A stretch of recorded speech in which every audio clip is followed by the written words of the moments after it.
প্রথমেই যেটা বলবো, ও মাই গড, জাস্ট ওয়াও। মানে স্পিডের কথা যদি বলি, মানে এটা আমার ধারণাকে একদম পাল্টে দিয়েছে।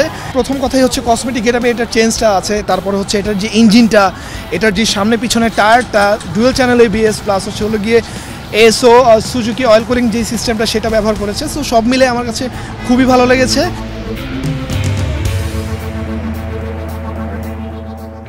আমার কাছে পার্সোনালি স্পিকিং নেকেড ভার্সনটা প্রেফারেবল।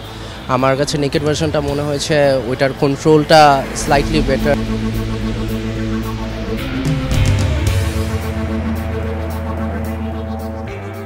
পারফেক্ট কর্নারিংয়ের একটা পশ্চার পাওয়া যায় এবং স্পিডটাও গেইন করা যায় বা ধরে রাখা যায়।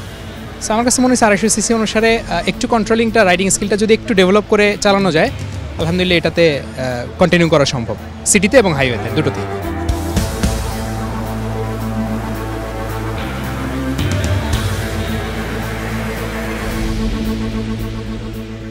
নর্মালি মানুষ তো আসলে না চালিয়ে গাড়ি অলওয়েজ কিনে আসতেছে, তো I think that's a good initiative from the Suzuki.